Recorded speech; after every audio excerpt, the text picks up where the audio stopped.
Well, hello, everyone, and welcome to today's webinar, Beyond Legacy, the Future of Enterprise Marketing Automation, produced by us here at Marketing Profs and sponsored by Orto.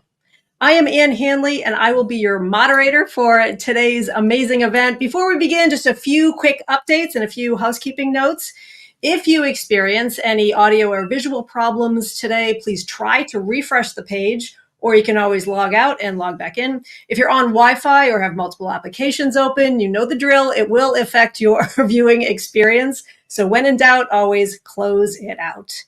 Check the right-hand side panel for some fun engagement options. You can use the chat to chat with each other here in the environment, right in the room, or you can reply and send reactions to other comments by hovering over them. Use the Q&A tab to submit questions for our speaker today. We'll get to as many as we can. You can also upvote the questions that you really love. There is a PDF of the deck that is available to download in the resources tab. It is always the number one question. So yes, there is a PDF available. It's in the resources tab. If you look at the bottom of your screen, you'll see an emoji button. Feel free to share your reactions throughout the presentation. We especially love the laughing emojis and the heart emojis, okay? So just keep that in mind. I would also like to take a minute to thank Orto for sponsoring today's webinar. Orto gets your customer data, your marketing automation, and analytics all working seamlessly together in a platform that is underpinned by AI. With Orto, you can execute data-driven marketing campaigns with ease. Now, after all of that, please join me in welcoming Eric Holmen, who is presenting today. Eric is going to be sharing Beyond Legacy, the Future of Enterprise Marketing Automation. Eric is a seasoned SaaS executive with 25 plus years of experience leading high growth MarTech companies, known for transforming go-to-market strategies and driving revenue growth at scale. Eric is president and chief revenue officer at Orto. And oh my Lord, Eric, I think we're tired of hearing from me. I would love to hear from you. So please go ahead and take it away. I think everybody loves hearing from you, Ann. Thank you very much. Really excited to be presenting here. Thanks for taking time out of your day to join me on this. I'm really excited about the topic, Beyond Legacy, Future of Enterprise Marketing Automation. And we're going to explore what's changed in marketing and how the tools need to change to support you on that. We'll start with, let's get the screen going. I'll do a quick introduction. We're going to talk about the new marketing reality, how things have changed. A lot of things you're familiar with, but the compound effect of many of the things that have changed through here, how we need to understand and think through our buyers differently, and then a proven framework that we have for driving high impact marketing, something we use with our customers and ourselves. In fact, you'll get to witness me doing this today. Really quickly, it actually is now 30 years I've been in marketing technology as a CEO, CMO, and CRO. I was really fortunate back in 1994 working for a catalog company when the internet became publicly available, and built out the first website and really had to learn the new marketing skills. At the time, they're all brand new. Everything was analog and everything was suddenly becoming digital. And the way we thought about things and did things all had to change very quickly. And we're facing that same kind of moment now. One of the things I found is that the tools that I've worked for a lot of marketing tech companies, have always been about driving the best marketing results and go-to-market results and staying ahead of the trends that we're going to be facing in the future. So I'm excited to be able to share a little bit more about Orto along today. So talking about the new marketing reality, we all know this, that more than 3/4 of B2B buyers say their purchase process from the last vendor that they bought from was very difficult. Too many decision makers, too many options, too much information, more choice, more decisions creates more anxiety and often leads to regret. Really good study by Harvard that goes into the regret after complex purchase cycles. I think this is really interesting because marketers who've come around in the last 10, 12 years, we talk about this term of the consumerization of enterprise software. These marketers, and many of you are probably here today, grew up being able to download mobile apps. You're downloading software. You expect to be able to learn how to make a decision about which software to get and to onboard yourself and to use it successfully. And enterprise software just hasn't really kept up. Enterprise buying hasn't really kept up with that kind of consumerization path. It is starting to catch up now. Traditionally, in complex sales and complex marketing, relationship really matters the most. And that's important. Relationship is still very important.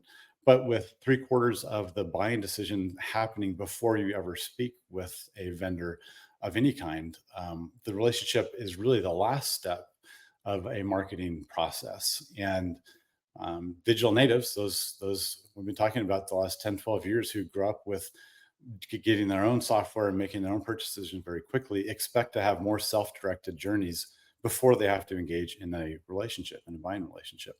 And for marketers, this presents an enormous opportunity because buyers are, as we'll talk about in a minute, really expecting you to take control of the first part of the process where they can learn without having to have that relationship.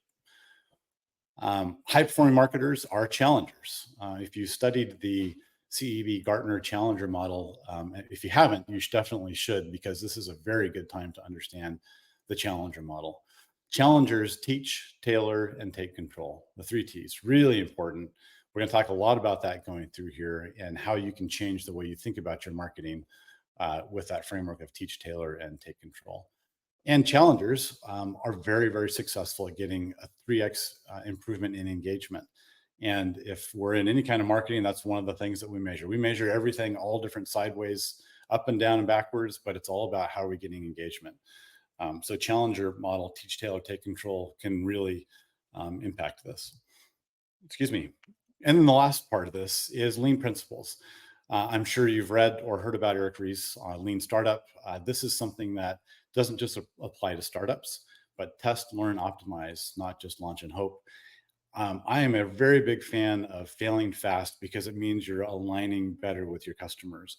And candidly, the legacy platforms that we're often using today don't know how to fail fast, because if you fail fast, that means you're saying this thing that I'm doing right now isn't working. I need to do something different. It's easy to stop doing something, but with legacy technologies, it's really hard to start doing something different quickly. And so often we're failing slowly with legacy technologies. We tend to have something, it runs, and we just keep running until we can build out something new at a very slow pace. So let's talk about just how the buying journey has changed. We're going to talk about B2B and B2C throughout here. And I think it's important. We talk about B2B, but really B2B is a representation of complex purchase processes. If you're a consumer and you're making a big financial decision, you're buying a new house, a new car, you're changing your mortgage, any of these big decisions, you do a very similar process as a complex B2B buyer would make. You're going to do a lot of research, and you're going to spend a little bit of time with each of the vendors. When you think about the entire journey here, with only 6% of your time spent with each supplier out of 100% of the buying process, that's a very, very small amount of time. That means everything leading up to that needs to be very well programmed and thought through. You've got buyers who are spending most of their time online researching and talking to peers. B2C is even more so in more of the transactional fast decisions. Even if they're in store shopping, a majority of the work, 97%, is researching online before they're buying. This is a really important takeaway. Buyers are in control. And if you're not discoverable, you're out. And in fact, if you're not guiding those conversations, you're also out. They're buyers. We are all self-educating. We're trying to make quick decisions, very quick decisions. Often decisions on the consumer side are made in seconds. And you're deciding early. We're trying to do the frictionless decision as much as possible. So let's talk about current versus future state. If you're taking what we're talking about here, and everybody I think would agree with this, the buyer behavior has changed, self-directed. We're leveraging AI tools. Ann and I had a really great conversation about how we're leveraging AI tools even in our day-to-day process. We're expecting instant expertise, right? Now I can research something and get the power of ChatGPT to give me expertise in making a decision. That's pretty instant. And the sellers, who at the end of the day are converting the marketing into business, are really left in the dark. They don't understand what's going on with the buyer up to that point. Legacy platforms, we talk about the old marketing clouds, and this is a really important thing to think about.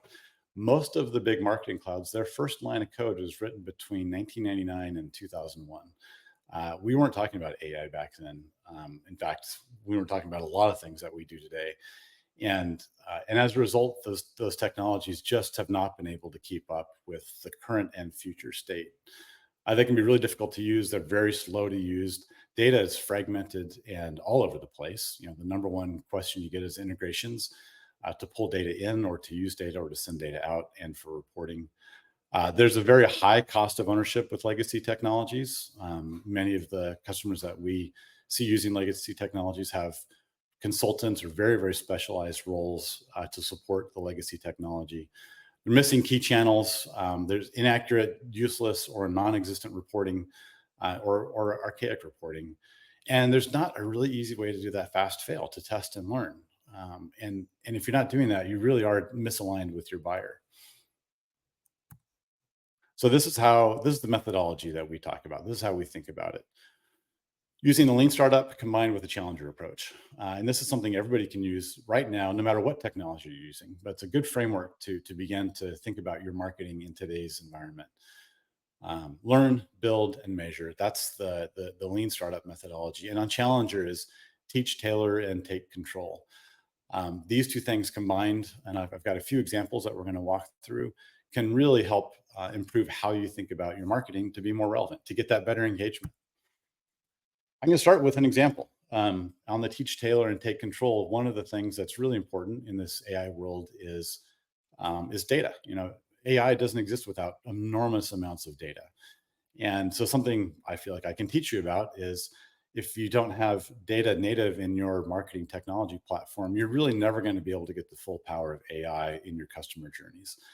If the data exists offsite in other platforms, even if you have integrations, that's always delayed and it's always going to be too difficult to process with your marketing platform. There we go, a little screen jump. Hopefully things are still working good on the technology side. So we have, Ordo has a CDP native into our platform. And the reason for that is so you can have integrated AI that can filter things, that can decide things, that can personalize things much, much more quickly. You can learn and iterate very fast. And you also have fully integrated reporting. So you can see what's happening very quickly, make that next decision, back to learn, measure, and improve.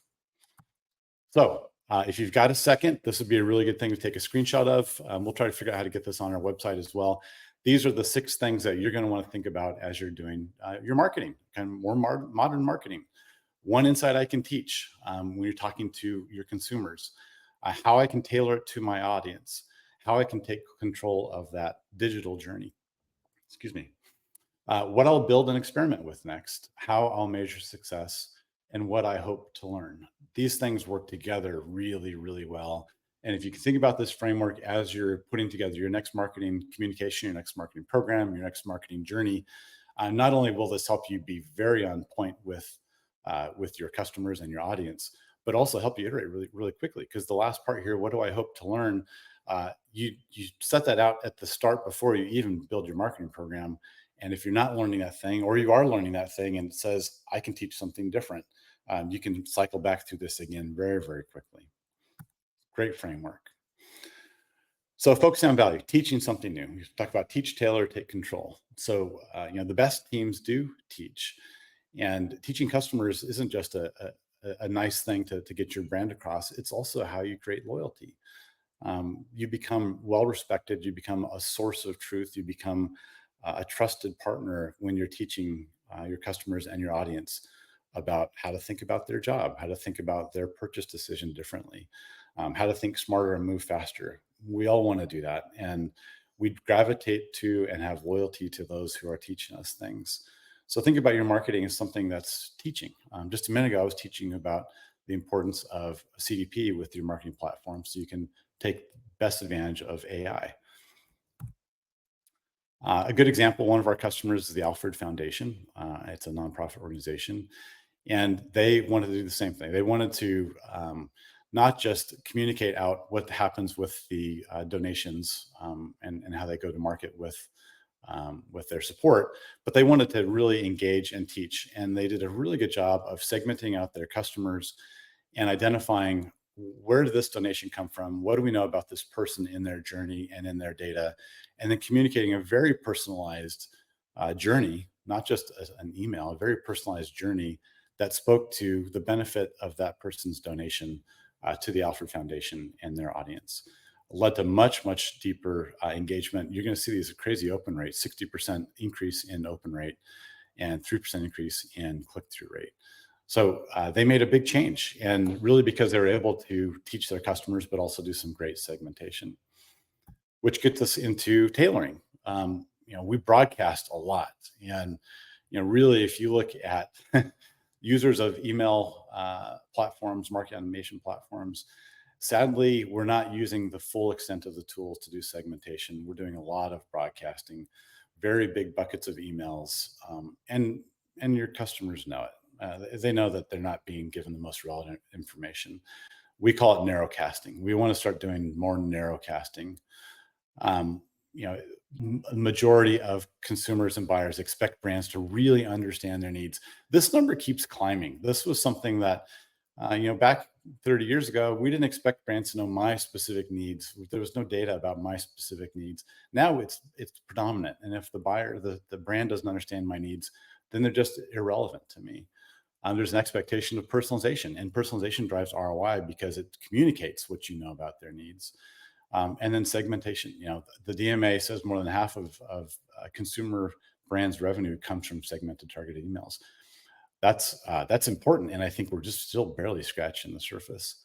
So narrowcasting really helps to drive improved results. You combine that with teaching and getting down to a very small audience in that journey, and you can really have some special impact. And a good example of that is Trust Radius.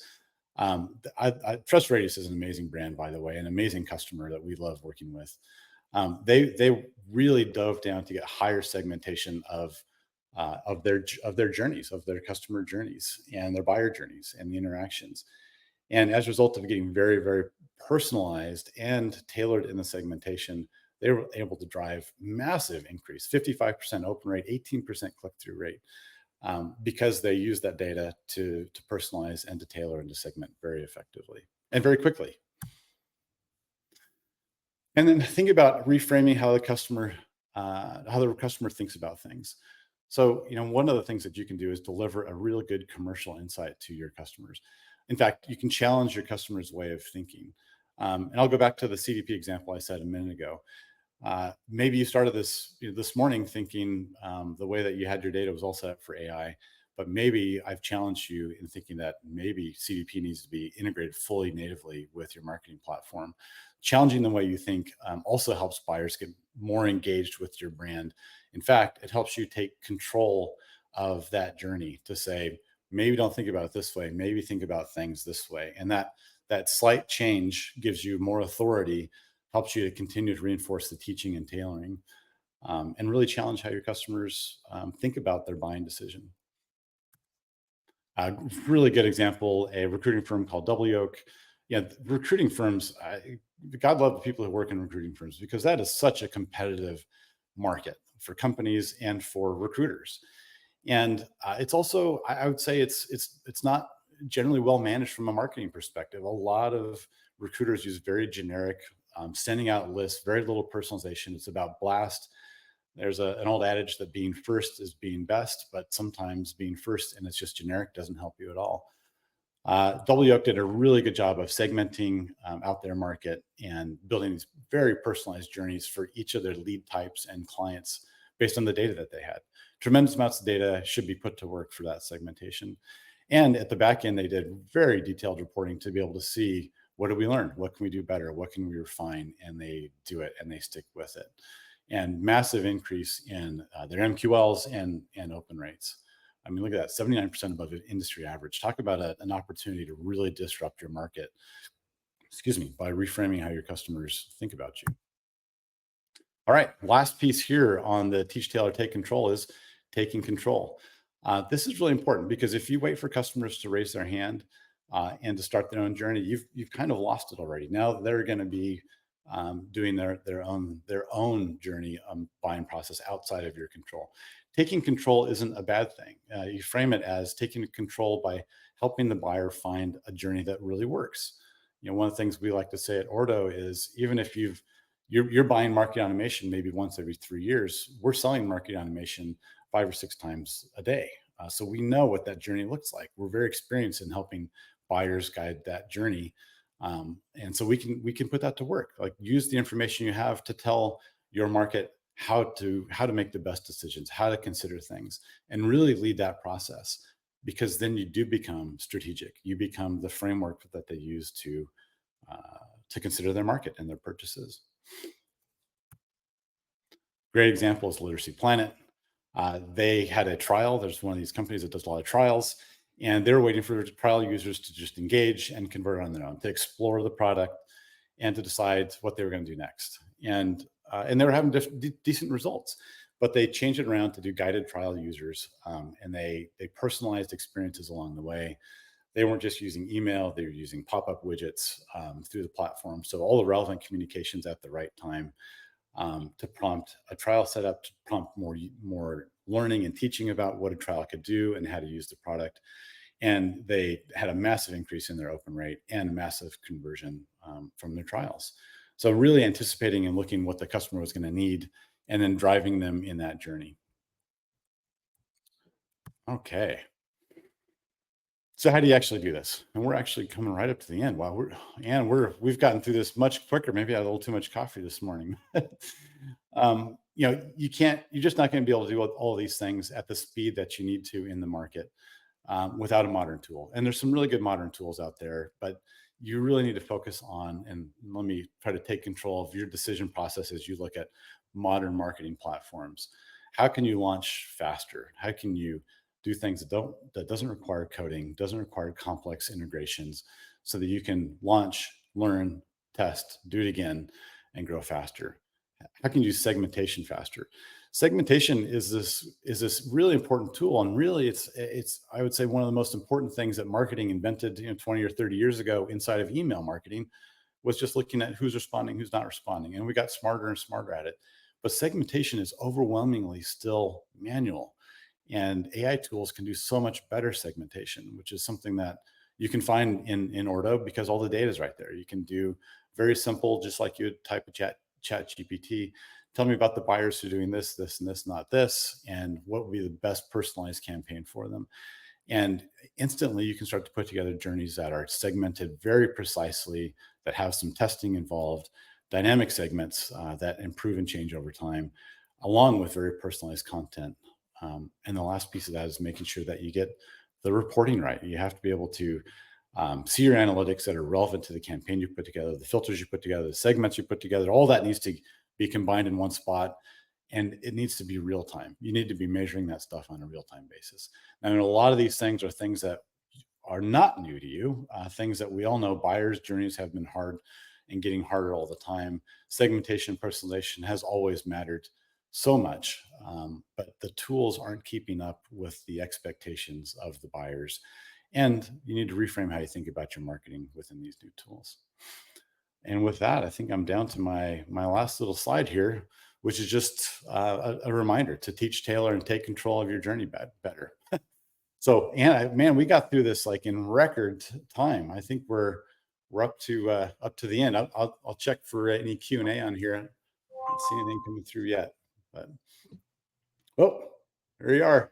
I think camera may be a little off.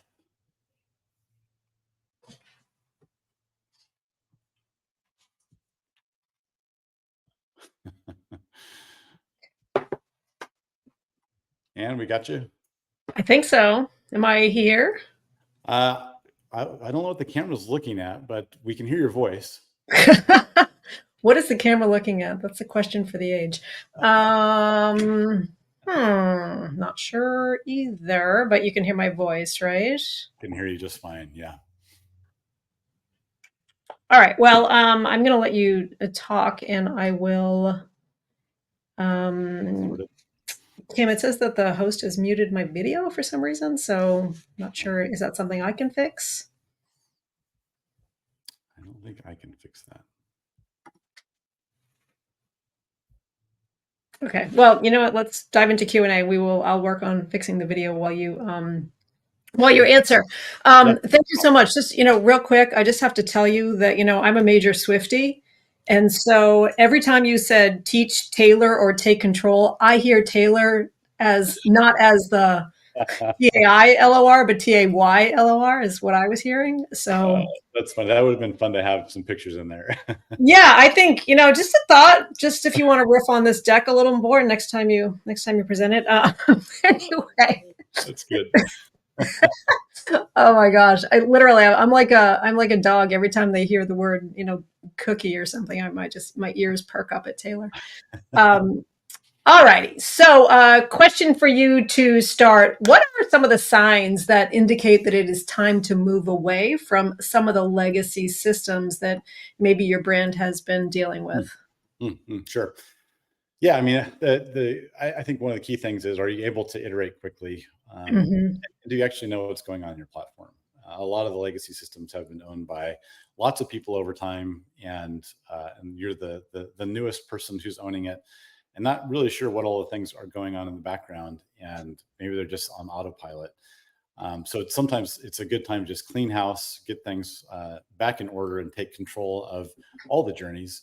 But I'll tell you right now, what we're seeing more and more is an expectation that everybody has to do more with less, and more isn't just more volume, but more precision, Mm, more segmentation, more personalization, and putting AI to work. There's been a number of larger companies out there saying that before you can replace a backfilled role, you need to prove why AI can't do that role or some portion of that role for you. And so mhm, that's another thing, is that a lot of these legacy platforms talk about AI, but really, is it transformative AI, or is it really just automating a few simple things? And mm. transformative AI is really one of the key things that we see when people start looking around and talking to Ordo. Yeah, I'm just curious about that, but like, how do you think about, transformative AI versus, I don't know, kind of like, this is going to sound disparaging, and maybe it kind of is, but like almost like a fake AI. Like there's there's lots of solutions out there that will, talk about being AI enabled, but how do you discern the difference between something that's going to be truly transformative for you and your marketing and your platforms, and just sort of be like, sort of a bells and whistles approach? There's, as we all know, there's lots of different categories of AI, and Mm. I'm a big believer in creative, that the AI can help you with creative, but I think the humans are doing it better. But like we Mhm. talked about earlier, like using AI to get your brainstorming going, like to get the thought Mhm. process going. I think where it can be transformative is really at the volume of data. We've become, as marketers, obsessed with collecting so much data, but very poor at putting that data to its full use. And that's what Mhm. AI can very quickly look at volumes and volumes of data and make really good decisions about how to segment your customers. And once you've got that segmentation, then the human skills of kicking in on what's the right message I'm tailoring, and how do I teach in this message for this segment. Mhm. The segmentation is just going to be key to so much going on here, and with all the data that's out there, it's something we should be doing more. But very candidly, we can't keep up with it as humans. We just can't keep up with the amount of data out there. So transformative AI to me is really being able to let the computers, the AI, figure out what's the right segmentation scheme, and keeping that dynamic. Um, and then letting us do some of the creative work to do the conversions, to do the branding that we humans are so good at. Mhm. Yeah. Yeah, no, for sure. Yeah, I thought it was also interesting that you talked about how, just historically in marketing, how there are so many companies that don't use all the capabilities and Mm. of tech. And as a result, we have this tremendous power at our fingertips, but yet we're only accessing just a small portion of it. And so, I think potentially AI is a way to help us Mm. take advantage of a lot of that capacity that we just haven't been able to take advantage before, because we're just limited by our ability to process all that data, whereas AI just sort of has no problem just mowing right through it. Yeah, that's really what it's the best at. And Yeah. it's I think transformative AI isn't replacing jobs. It's really giving you so much more power to do the job you want at the scale that you want to do it. And Hmm. uh, you know, I remember way back in the day, I was early on in email marketing, and actually in the 90s, and it was just batch and blast, and we didn't Hmm. even collect any data. And then we started obsessing about how much data we could collect and started doing segmentation. but you can only manually as a human do so much segmentation. And then there was this massive explosion of channels, Right. email, text messaging, pop-up, everything about internet, all things mobile. And how do you take all that information, all of these channels, and personalize to be in the right spot at the right time? We've Hmm. just been given that lip service seriously for 25 years. The right Yes. message at the right time. It's just been lip service. But now, with the amount of data and with AI on top of it, and really good tools and access to all the channels, we can actually deliver on that. We can actually Hmm. deliver on the thing marketers have been saying we do for a long time that we don't do. Yeah, yeah, that's exciting. Okay. Thank you for indulging that little sidetrack into the capability and promise of AI. All right. Roberta is wondering, what if your targeted segment audience thinks that they know pretty much all about the problem and the solutions? Such a relatable thing to say. How can AI help you break through to teach Taylor Swift and get the attention of this segment? That's really good. I mean, buyers do come in with confidence. I saw a really good thing that John Cleese said recently that ignorance can feel like the greatest confidence ever, and it's true.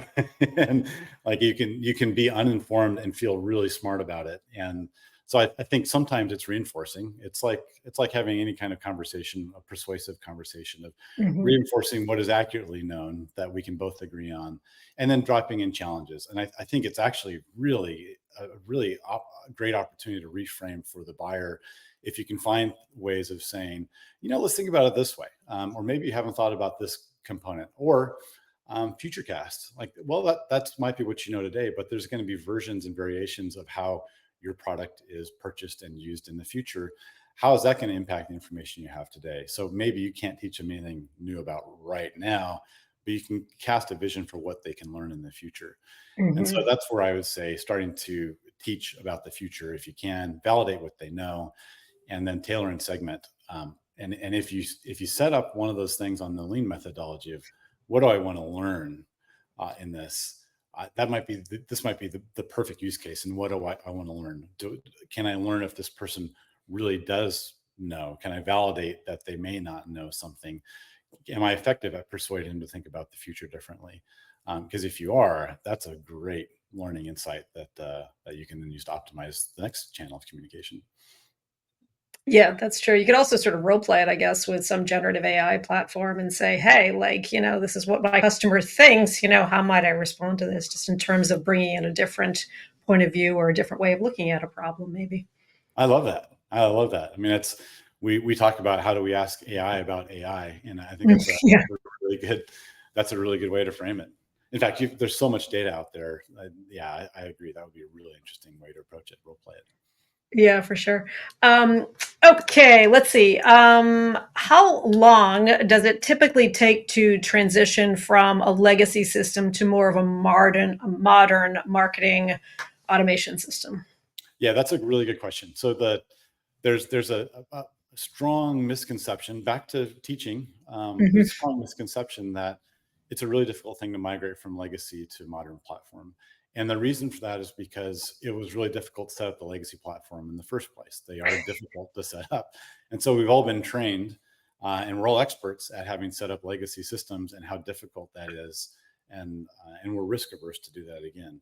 But modern systems don't have any of that legacy tech debt. They've got a lot of the tools to just do drag and drop, no code, quick integrations. And again, having that CDP on site native into the application is a real win, because you don't have to worry about how the data is being treated outside.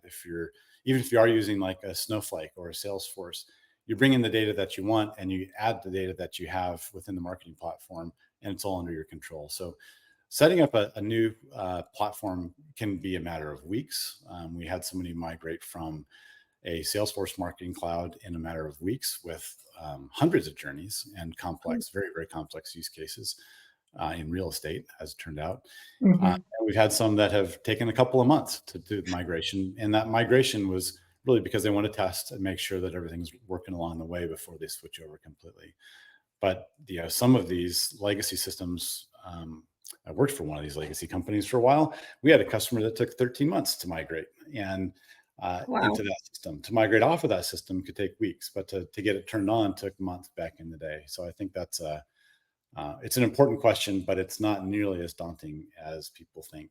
And I think it's sad because that's probably one of the big things that puts people off on getting to a more modern platform is what's going to be involved in this migration, how much risk, how much time, how much money. Yeah. And what's going to break, right? It's like, what's going to break if we implement this new system, if we modernize, what does that mean for all the other systems that we have set up? Like, are they going to integrate? And it sounds like that's not as much of a concern right now. Yeah, I was talking to somebody. They had their company had bought a marketing cloud back in 2013. They were still using it in 2024, and Mm-hmm. they said we don't even know the people who bought this and set this up. They're probably retired by now. So there's things running here that we're afraid of changing because we don't know what's actually going on back there. And also, there is a time to clean house. That's a really good example of migrations long overdue, or at least a reset. Yeah. Oh my goodness. That's funny. Uh, let me see. Another sort of ortho specific question, but how does ortho integrate with the rest of a stack? And I know that's kind of hard to answer without knowing exactly what's in there, but maybe you could just speak to it more generally. Sure. Yeah. I mean, integrations now are key to everything you're doing in marketing automation. Marketing Hmm. automation really is a hub and spoke system, and the spokes are really, really important. And that might be that you're integrating with data systems, you're integrating with customer support systems. One of the really common use cases we see now is marketing automation systems that are tied into customer support systems. So you can Hmm. say, we want to change the journey this customer's on because they're having a support issue or because they had a successful support issue. They're tied into rating systems. This person gave us a strong rating. So all these different systems are really, really important to understanding what's going on in that customer journey in order to really tailor a specific message. So yeah, I would say it's the benefit of all of the recent marketing technologies have done a great job of building APIs, off the shelf integrations, or things through Zapier and so on. Lots of different ways to integrate very, very quickly. In fact, I mentioned this real estate company that migrated in a matter of weeks, and they did their own integrations. It was very easy for them to set it up, plug and play, test it, and make sure it worked. So very little need for us to be involved, in fact. Wow, no kidding. That's interesting. Like Yeah, literally that easy, huh? Wow. it was literally that easy. Yeah, I mean it should be. I remember, it's like setting up a computer. The red wire and the red wire. It should work that way. But when you're dealing with legacy systems, a lot of times there's all these archaic rules and data flows that aren't just in the modern systems today. Hmm. There's a lot of emotional fragility too. I find Mm. with like with legacy systems, like they're just having a bad day today. So they just don't want to cooperate. So that's just you're going to have to deal with it. Yeah, boy, if you want to fill your inbox with terrifying things, sign up for all the uh, down alerts from the different platforms, and you'll just on a daily basis find out what's not working from all these different platforms. Don't sign up for the text alerts because you'll just be annoyed. I have them, but you get them. It's a lot of text. Oh my goodness, that's fantastic, Eric. You've just been such a joy to have today, and thank you so much for being here. Is there anything that I didn't ask you about that you feel like especially a B2B audience like the one at Marketing Props, just needs to know about some of the things that we've been talking about today? I think the thing is marketing. Marketing should be fun, and marketing should be smooth and easy. And I think the tools out there shouldn't be the things that you dread getting into every day. The tools should be making the fun part more fun and making success easier. So I think the thing that I would encourage everybody, I'd love to demo everybody at Ordo, but take a look at your marketing platform and ask yourself, am I having fun? Am I being successful? Is this the best way I want to do my job? So we're here to help if not. Yes, I love that. I love that so much. All right. Well, thank you, Eric, again for today. It's been wonderful to hear from you. And think about adding Taylor Swift in, next time give this presentation. That's just a complimentary suggestion to you. That's As free. Free um, consulting right there. Thank you. I really enjoyed our conversation today. yeah, me too. Me too. Thanks so much, and thanks again to Ordo, of course, for sponsoring today's presentation. Friends in the audience today, we truly value your feedback. So please click that link. You'll see it in the chat. And also it should be popping up in your screen shortly.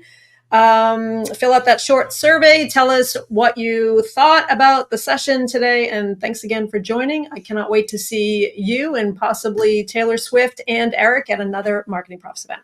So thanks so much, everybody. We'll see you next time. Thank you, Ann.